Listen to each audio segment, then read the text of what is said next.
स्वागत है आप लोगों का लीडरशिप जेई यूट्यूब चैनल पे। और आज के इस लेक्चर में हम लोग एक छोटे से कॉन्सेप्ट्स को देखेंगे, बायन-4 और आर्किमिडीज प्रिंसिपल पे। आप जब भी पेपर उठा के देखो पिछले साल का जेई मेंस का, आपको हर शिफ्ट में इससे क्वेश्चन मिल ही जाएंगे। मतलब अगर आप ये कॉन्सेप्ट पे अगर तैयारी करके जाओ तो एक क्वेश्चन आप बना करके ही आओगे एग्जाम में। और अगर आपका किस्मत नहीं चला फिर तो कुछ नहीं बोल सकते हैं। बट हम आपके सामने कुछ इंपॉर्टेंट टॉपिक्स भी ले आके रखे हुए हैं फ्लूइड हीट 1 और हीट 2 से। इसमें थर्मोडायनेमिक्स वाला पार्ट हम इंक्लूड नहीं किए हैं।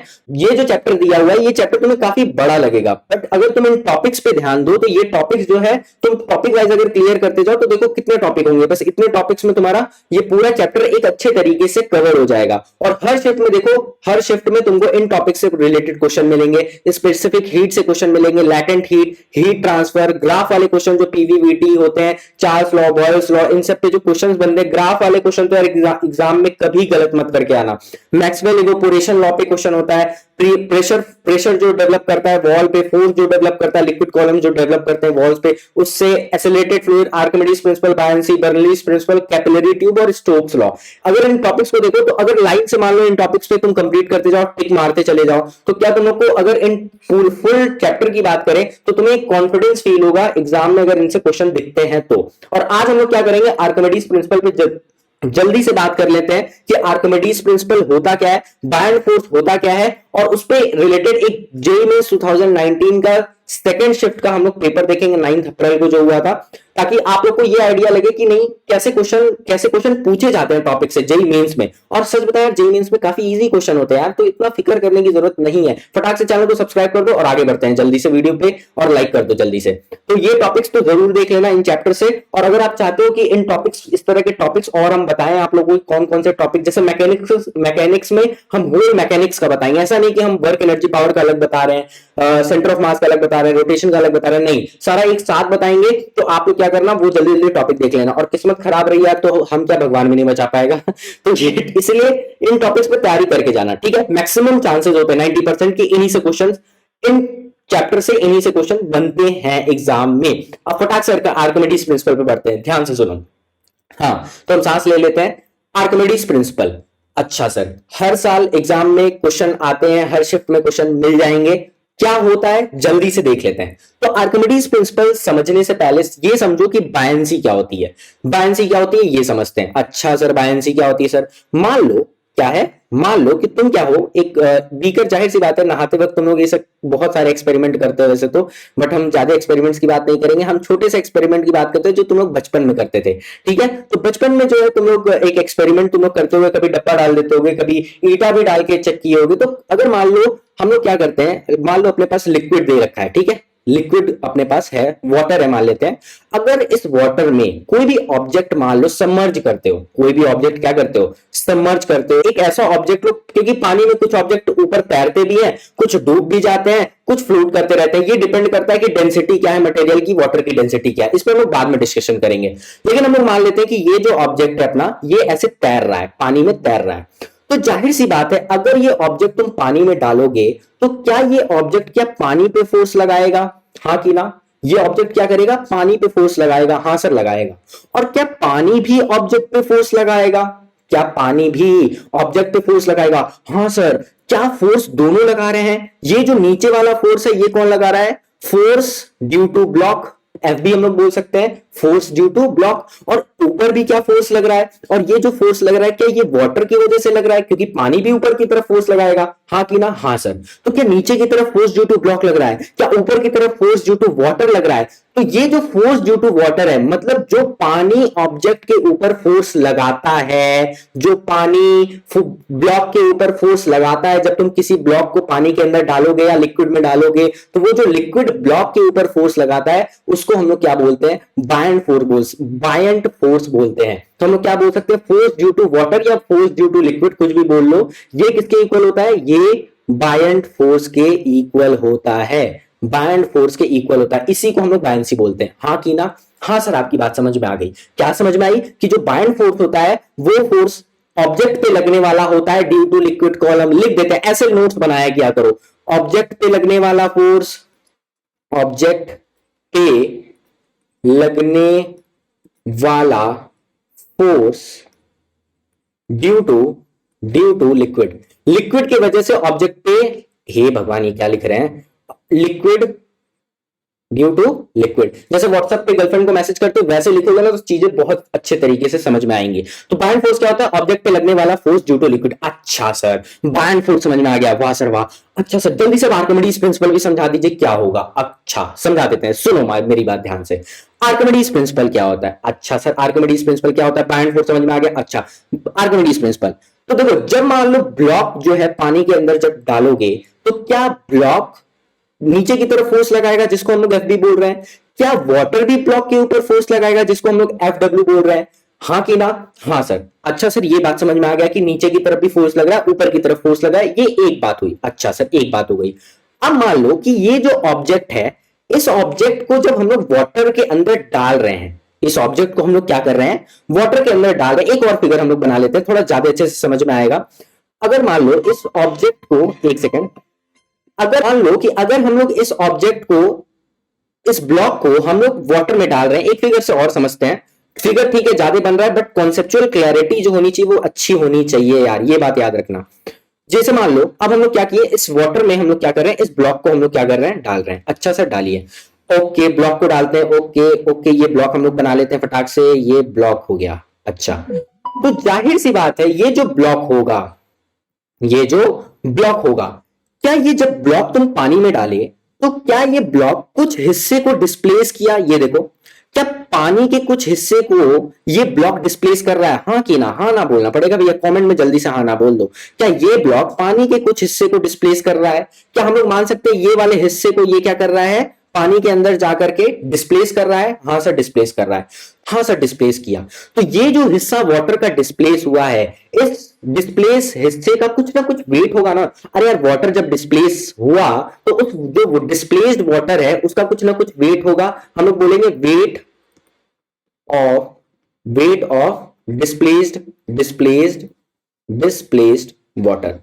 क्या वाटर जो डिस्प्लेस्ड हुआ है उसका कुछ ना कुछ वेट होगा? हाँ सर वेट होगा।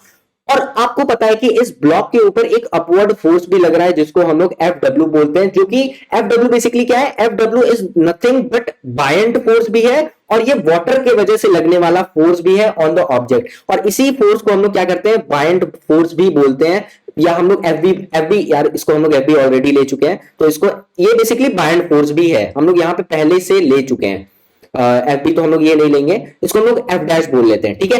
ये जो एफ डैश है ये बायंड फोर्स भी है और जो एफ डैश है वो वाटर के वजह से ब्लॉक पे लगने वाला भी फोर्स है। तो जो आर्किमिडीज प्रिंसिपल होता है वो होता है wait of the displaced water, क्योंकि कुछ ना कुछ डिस्प्लेस हुआ है वाटर, उसका कुछ ना कुछ वेट होगा। वो किसके इक्वल होगा, वो फोर्स एफ डब्ल्यू के इक्वल होगा। और एफ डब्ल्यू क्या है, वो F W is the force acting on the object due to liquid. ये एफ डब्ल्यू वही है, या एफ डब्ल्यू को हम लोग बायंड फोर्स भी बोल सकते हैं। मतलब जो ब्लॉक के ऊपर बायंड फोर्स ऊपर की तरफ लग रहा है वो wait of the displaced water के इक्वल होगा। इसको हम लोग बोलते हैं आर्किमिडीज प्रिंसिपल। इसी को हम लोग आर्किमिडीज प्रिंसिपल बोलते हैं। ये सिंपल सा कॉन्सेप्ट है, ये क्या है, सिंपल सा कॉन्सेप्ट है। बट बायंड फोर्स क्या होता है, बायंड फोर्स इज ऊपर की तरफ लगने वाला force due to liquid is known as buoyant force. But Archimedes principle क्या होता है, जो डिस्प्लेस हुआ वाटर, क्योंकि जब ऑब्जेक्ट को वाटर के अंदर डालोगे तो कुछ ना कुछ वेट जो है डिस्प्लेस होगा वाटर का, वो जो वेट डिस्प्लेस हो रहा है वो अपवर्ड फोर्स के इक्वल होगा, यानी कि बायंड फोर्स के इक्वल होगा। ये आर्किमिडीज प्रिंसिपल होता है।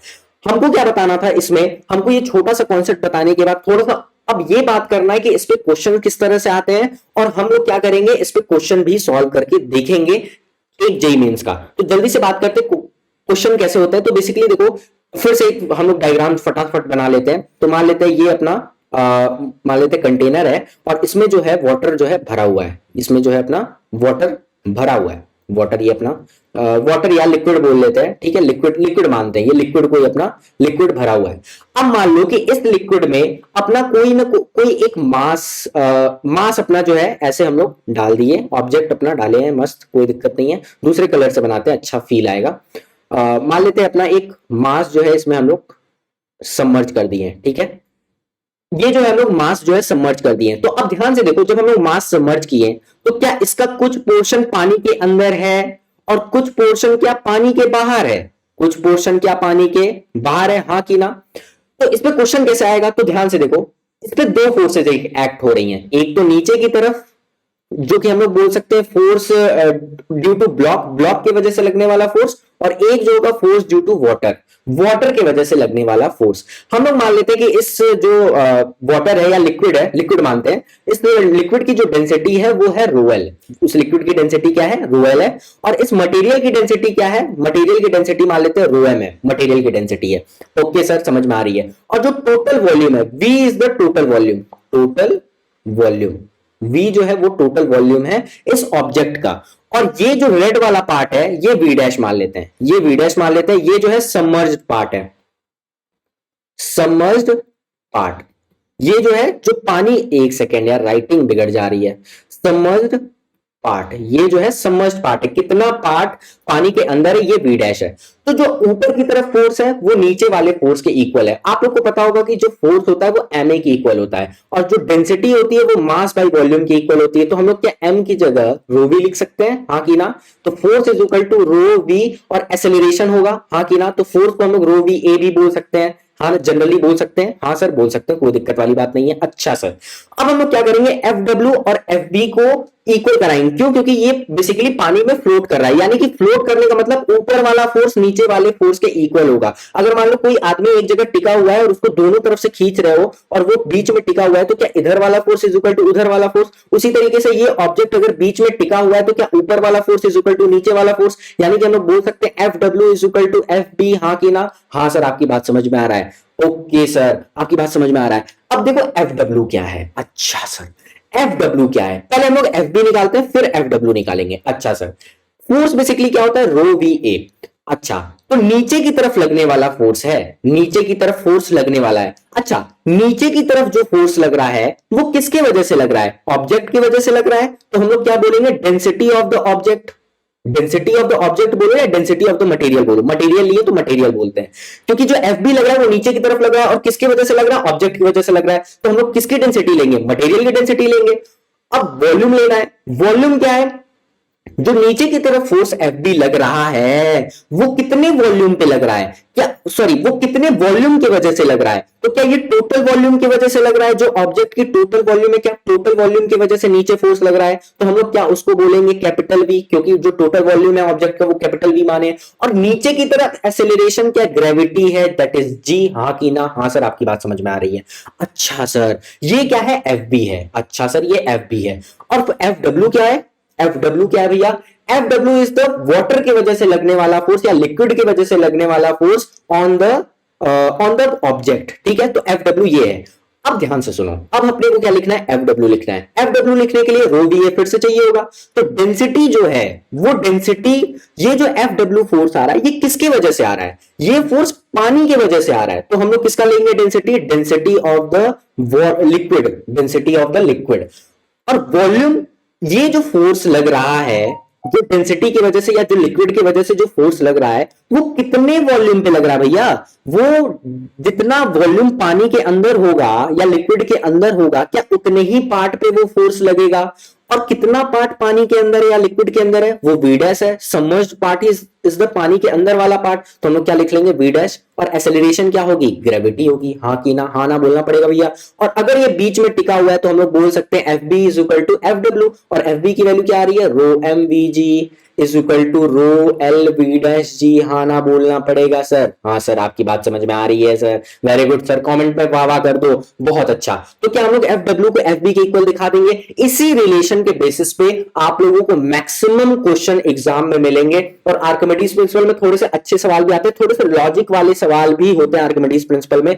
वो अगर क्या बताएं यार, अब उतना टाइम नहीं कि हम पूरा एक्सप्लेन कर सके, तो खुद ही ये वीडियो हमको पता है अच्छी खासी लंबी जा रही होगी, तो वो पार्ट कभी और डिस्कस करेंगे। बट इसी कॉन्सेप्ट पे मैक्सिमम टाइम एग्जाम में क्वेश्चंस बनते हैं। अब हम लोग आपको एक और छोटी सी बात आप लोग को बता दें, इसका जो सेंटर ऑफ एप्लीकेशन होता है बायंड फोर्स का, वो जो लिक्विड डिस्प्लेस हो रहा है ना, जितना भी लिक्विड डिस्प्लेस हो रहा है उसके सेंटर ऑफ मास पे लिख दे रहे हैं यहां पे point of application. Point of application, जो पॉइंट ऑफ एप्लीकेशन होता है, point of application of buoyant force. Buoyant force, जो बायंड फोर्स का पॉइंट ऑफ एप्लीकेशन होगा वो कहां लाई करेगा? वो लाई करेगा, lies at centre of mass of displaced liquid. Displaced liquid, displace liquid, वो लिक्विड के सेंटर ऑफ मास, जो लिक्विड डिस्प्लेस हुआ है उसका सेंटर ऑफ मास पकड़ लो, वहीं पे बाइंड फोर्स लग रहा होगा। आ रही बात समझ में? और जो एफ बी लग रहा होगा वो centre of mass of the object, जो एफ बी लग रहा होगा लिख दे रहे हैं यहाँ पे, centre of point of application, point of application of F B या force due to block lies at centre of mass of object. मतलब तुम ऑब्जेक्ट का सेंटर ऑफ मास निकाल लो, वहीं पे क्या होगा, पॉइंट ऑफ एप्लीकेशन होगा एफ बी का। हाँ कि ना? हाँ सर, आपकी बात समझ में आ रही है। अब फटाक से हम लोग क्या करते हैं, इस कॉन्सेप्ट पे एक जेईई मेंस का क्वेश्चन देख लेते हैं। काफी लेक्चर बड़ा हो रहा है, बट आप लोग को आई होप समझ में आ रहा होगा, इसीलिए बड़ा बन रहा है, वरना छोटे में तो यार कुछ भी जिंदगी में कुछ भी नहीं समझ में आता है। हाँ कि ना? मेरा एक और वो था, मेरा एक और मतलब दिमाग में चल रहा था प्लानिंग की 40 आवर में पूरी फिजिक्स एक साथ पढ़ा देने की। उस पर भी हम सोच रहे हैं काम करने के लिए, थोड़ा सा बताना नहीं चाहिए। ठीक है यार, चलो ठीक है, सब लोग काम करें, अच्छी बात है, आप ही लोग का फायदा होना है। तो हम सोच रहे थे कि इसमें काम करें, तो उसमें क्या होगा कि आप लोग को पहले से पीपीटी होगी, बस हमको जल्दी जल्दी एक्सप्लेन करना होगा क्योंकि अगर हम लिखने लग गए, ऐसे देखो कितना फिगर बना डाले हैं, अगर वो लिख लिख के ऐसे एक्सप्लेन करेंगे ना तो काफी लेंदी हो जाएगा, चीजें काफी बड़ी हो जाएंगी, तो वो 40 घंटे के अंदर इक्विप नहीं हो पाएगा। तो उस 40 घंटे में हम सोच रहे हैं कि जेईई मेंस के क्वेश्चंस के साथ साथ पूरा एप्लीकेशन आप लोग को कॉन्सेप्ट समझाते हुए चले। तो कमेंट करो, लाइक करो अगर जो भी देख रहा है, क्योंकि हमें पता है काफी कम रीच है मेरे चैनल की, तो अगर जो भी देख रहे हैं बच्चे अगर मोटिवेट करें तो आगे काम बन सकता है। ठीक है, आज जेईई मेंस का जल्दी से क्वेश्चन देखते हैं, काफी लेट हो रहा है। ए wooden block floating in a bucket of water has 4/5 of its volume submerged. जल्दी से हम लोग एक वुडन ब्लॉक बकेट बना लेते हैं, मान लेते हैं ये अपना क्या है, बकेट है, ये अपना क्या है भैया, बकेट है। अच्छा सर, ये बकेट है, बकेट है, बकेट है, ओके बकेट है। बकेट में क्या है, पानी ऐसे भरा हुआ है, पानी भरा हुआ है, बकेट ऑफ वाटर, वाटर का बकेट है, अच्छा पानी डाला हुआ है, और इसमें क्या है, एक अपना वुडन ब्लॉक जो है ऐसे डला हुआ है, ऐसे अपना एक वुडन ब्लॉक मस्त एक सेकेंड अटक जा रहा है ये, हाँ अपना ये अपना वुडन ब्लॉक ऐसे मस्त रखा हुआ है, अपना मस्त वुडन ब्लॉक रखा हुआ है। और क्या बोल रहा है कि इसके अंदर ये जो 4/5 ऑफ इट्स वॉल्यूम सबमर्ज्ड है, जो पानी के अंदर सबमर्ज्ड पार्ट है वो कितना है, 4/5 ऑफ द टोटल वॉल्यूम। हम लोग मान लेते हैं जो टोटल वॉल्यूम है, टोटल वॉल्यूम जो है वो V है, वो कितना है, V है, और V 4/V जो है वो क्या है, सबमर्ज्ड वॉल्यूम है, सबमर्ज्ड वॉल्यूम ये क्या है, सबमर्ज्ड वाला पार्ट है, 4/5 V is the submerged part. अच्छा, when certain amount of an oil is poured into the bucket, अगर मान लो हम लोग इस बकेट में, अलग से उसका दूसरा केस देखते हैं क्योंकि वहां बना देंगे फिर ज्यादा झोल हो जाएगा। अगर मान लो कि इस बकेट में जिसमें पानी भरा हुआ है, जिसमें पानी भरा हुआ है, ऐसे ऐसे ऐसे ऐसे ऐसे ऐसे, अगर इसमें पानी भरा हुआ है और इसमें अपना जो है मस्त ये अपना, अगर मान लो ये क्या है, ये वुडन ब्लॉक है, वो अपना वुडन ब्लॉक ऐसे रखा हुआ है, ये अपना क्या रखा हुआ है, वुडन ब्लॉक रखा हुआ है। अगर ये वुडन ब्लॉक ऐसे रखा हुआ है, अगर क्या कह रहा है, when certain amount of oil is poured into the bucket, अगर मान लो हम लोग बकेट में certain amount of oil अगर डाल दें, मान लो अब हम लोग क्या किए, ये जो येलो वाला पार्ट है ऑयल वाला पार्ट है, और जो ब्लू वाला पार्ट है वो वाटर वाला पार्ट है, तो क्या कह रहा है, into bucket it is found that the block is just under the oil surface। ये दिख रहा है कि ये जो वुडन ब्लॉक है ये हल्का सा ऑयल के जस्ट नीचे है, और क्या कहता है, is just under the oil surface with half of its volume under the water, आधा वॉल्यूम जो है वाटर के अंदर है और and half in the oil, यानी कि V/2 जो है, एक सेकेंड, जो V/2 हिस्सा है वो वाटर के अंदर है, वॉल्यूम इनसाइड द वाटर, और जो V/2 पार्ट है वो वॉल्यूम इनसाइड द ऑयल है। आ रही बात समझ में? क्या कह रहा है, the density of the oil relative to the water is, मान लेते हैं जो डेंसिटी है ऑयल का वो रो O है, और जो वाटर की डेंसिटी है वो रो W है। अपने को क्या पूछा, density of oil relative to the water, यानी कि density of oil upon density of water की वैल्यू पूछा है इस क्वेश्चन में कि क्या होगी। तो आप कैसे बताएंगे, जल्दी से देखते हैं इस क्वेश्चन को। पहले केस नंबर 1 में आते हैं, केस नंबर 1 में आते हैं। ये केस 1 है, जब हम लोग ऑब्जेक्ट को पानी के अंदर डालें तो 4/5 पार्ट जो है सबमर्ज्ड हुआ। तो जब अगर हम लोग पानी के अंदर डालें तो क्या नीचे की तरफ भी फोर्स लगेगा और ऊपर की तरफ भी फोर्स लगेगा, हाँ कि ना? ऊपर की तरफ फोर्स मान लेते हैं F1 लग रहा है, नीचे की तरफ फोर्स मान लेते हैं F2 लग रहा है, ठीक है। अब जब ऊपर की तरफ फोर्स लग रहा है F1, ऊपर की तरफ फोर्स क्या लग रहा है, F1। अब ध्यान से देखो, जो ऊपर की तरफ फोर्स है वो क्या, FW है यहाँ पे, और FW की वैल्यू क्या है, ρLV' G, where ρL is the density of the water, rho L is the density of the liquid और लिक्विड यहाँ पे वाटर है, तो हम लोग बोल सकते हैं रो डब्ल्यू होगा डेंसिटी ऑफ द वाटर। और वी डैश क्या है, V dash is the submerged part, क्योंकि ऊपर वाला फोर्स जो आता है वो जितना पार्ट सबमर्ज्ड है वाटर के अंदर उसकी वजह से आता है। और सबमर्ज्ड पार्ट कितना भैया 4/5 भी है, हाँ ना बोलना पड़ेगा। और क्या ग्रेविटी यहाँ पे लग रही है, हाँ की ना, तो यहाँ पे हो जाएगा जी हो जाएगा, यानी कि रो डब्ल्यू रो डब्ल्यू इंटू 4/5 वीजी, आप बोल सकते हो 4/5 रो डब्ल्यू वीजी, हाँ की ना। और जो नीचे वाला फोर्स होगा F2 वो किसके इक्वल होगा भैया, देखो नीचे वाला force FB density of the material, यानी कि density of the object, object नहीं मटेरियल ले लेते हैं, रो एम लिखते हैं, ठीक है। Density of the material, density of the material, और फिर क्या भैया इनटू टोटल वॉल्यूम, ये V is the total volume, यानी कि टोटल वॉल्यूम तो V है और G हो जाएगा, हाँ की ना। तो और अपना ये जो F1 होगा क्या F2 के इक्वल होगा, बताने की जरूरत नहीं है, क्योंकि ये जो है बैलेंस है बीच में, यानी कि नीचे वाला फोर्स इज इक्वल टू ऊपर वाला फोर्स, यानी कि हम लोग डायरेक्ट बोल सकते हैं वो rho 4/5 rho W V G is equal to rho M V G. तो क्या V से V कैंसिल, G से G कैंसिल, तो हम लोग बोल सकते हैं rho M upon rho W is equal to 4/5, हाँ ना बोलना पड़ेगा भैया। हाँ सर आपकी बात समझ में आ रही है सर, वेरी गुड सर, आप बहुत अच्छे हैं सर। अच्छा सर, ये आ गया अपना रो एम अपॉन रो डब्ल्यू, ये क्या आ गया रो एम अपॉन रो डब्ल्यू, ये केस 1 से आ गया, छोड़ दो अब इसको, आ जाओ इधर। अब ध्यान से देखो इसमें क्या है, ऑयल जब हम लोग डाल रहे हैं तो आधा पार्ट जो है पानी के अंदर है और आधा पार्ट जो है वो पानी के बाहर है, यानी कि ऑयल में है इस ऑब्जेक्ट का। तो हम लोग बोल सकते हैं जो वेट होगा इस ऑब्जेक्ट का, हम लोग बोल सकते हैं wait of the material, wooden block बोल लो या मटेरियल बोल लो, हम लोग मटेरियल बोलते हैं। तो जो वेट होगा मटेरियल का वो वेट किसके इक्वल होगा, वेट जो, देखो ध्यान से, जो वेट होगा मटेरियल का, जो टोटल वेट है मटेरियल का, वो टोटल वेट ऑफ मटेरियल कौन कौन बैलेंस करने में रिस्पॉन्सिबल है। एक तो ऑयल भी रिस्पॉन्सिबल है बैलेंस करने में, और दूसरा लिक्विड भी उस वेट को संभाल रहा है, वाटर भी उस वेट को संभाल रहा है और ऑयल भी उस वेट को संभाल रहा है, दोनों मिल करके इस वेट को, मटेरियल के वेट को संभाल रहे हैं। तो हम लोग बोल सकते हैं जो वेट ऑफ मटेरियल होगा वो इक्वल होगा wait of the object inside the water plus wait of the object inside the oil. अगर हम लोग ये इक्वेशन लगा दें तो अपना काम बन सकता है, यानी कि जो टोटल वेट है मटेरियल का WM, wait of the material WM, वो किसके इक्वल होगा, वेट अब कितना, देखो पार्ट, कितना पार्ट जो है वो वाटर के अंदर है, ध्यान से देखो कितना पार्ट वाटर के अंदर है, तो V/2 वाला पोर्शन वाटर के अंदर है, तो हम लोग लिख सकते हैं density of the water into density of the water into volume of the water, volume कितना है पानी के अंदर V/2 इनटू G प्लस, अब देखो डेंसिटी ऑफ द ऑब्जेक्ट कितना है, density of the oil, density of the oil, क्योंकि ये वेट ऑफ द ऑयल, क्योंकि यही दोनों मिलकर के मटेरियल के वेट को बैलेंस कर रहे हैं, इनटू V/2 इनटू G, हाँ ना बोलना पड़ेगा भैया, हाँ ना, हाँ सर आपकी बात समझ में आ रही है। फटाक से यहाँ लाइन खींच देते हैं, काफी लंबा हो रहा है वीडियो, ठीक है कोई बात नहीं, सह लेंगे सर। अच्छा सर, अपने को बस क्या करना है यार, ये फॉर्मूला लगाना है, that is the weight of the material is equal to ये वाला formula, density of the water into volume into gravity, ये फॉर्मूला बस लगा दो और तुम्हारा कुछ ना कुछ आंसर आएगा ही आएगा।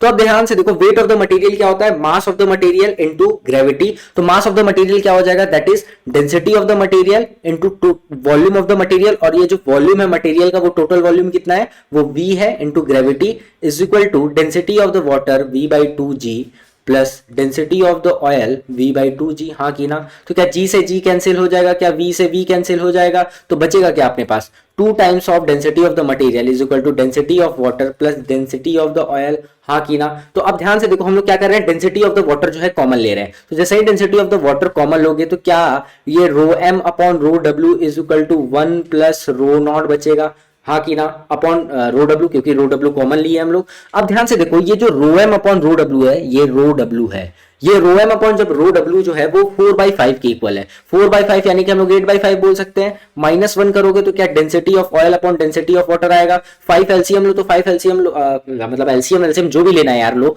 तो ये जो एलसीएम लोगे तो क्या 8 - 5 अपॉन 5 आएगा, that is equal to 3/5 is equal to density of the oil upon density of the water. क्या अपने को density of oil upon density of water ही बताना था, जो कि 3/5 के इक्वल आ रहा है, और जब इसको सॉल्व करोगे तो क्या आंसर 0.6 आएगा। तो क्या 0.6 इज द राइट आंसर हाँ की ना? तो क्या ये क्वेश्चन काफी इजी था यार? तो हम लोग एक छोटा सा कॉन्सेप्ट आज देखें Archimedes principal bye and force का, और उस पे एक जेईई मेंस का क्वेश्चन दिए देखे हैं, एप्लीकेशन भी देखे हैं, और आप लोग को इंपॉर्टेंट पॉइंट्स भी बताए हुए हैं। वीडियो काफी लंबी हो गई है आई नो, बट आप लोगों को हेल्पफुल है। तो अगर आपको अच्छा लग रहा है तो चैनल को सब्सक्राइब करो, और हमें ये भी बताओ कि और चैप्टर्स का हम इंपॉर्टेंट पॉइंट, जैसे मैकेनिक्स का होल इंपॉर्टेंट पॉइंट कौन कौन से टॉपिक्स हैं वो बताएं। उसी तरीके से इलेक्ट्रोमैग्नेटिज्म वाला पोर्शन, इलेक्ट्रोमैग्नेटिज्म, एसी ईएमआई, इन सब का भी इंपॉर्टेंट टॉपिक्स आप लोगों को बताएं। तो इस तरह का अगर वीडियो चाहते हो तो प्लीज चैनल को सब्सक्राइब करो, वीडियो को लाइक करो। ज्यादा टाइम वेस्ट नहीं करेंगे, मिलते हैं अगले वीडियो में, बाय।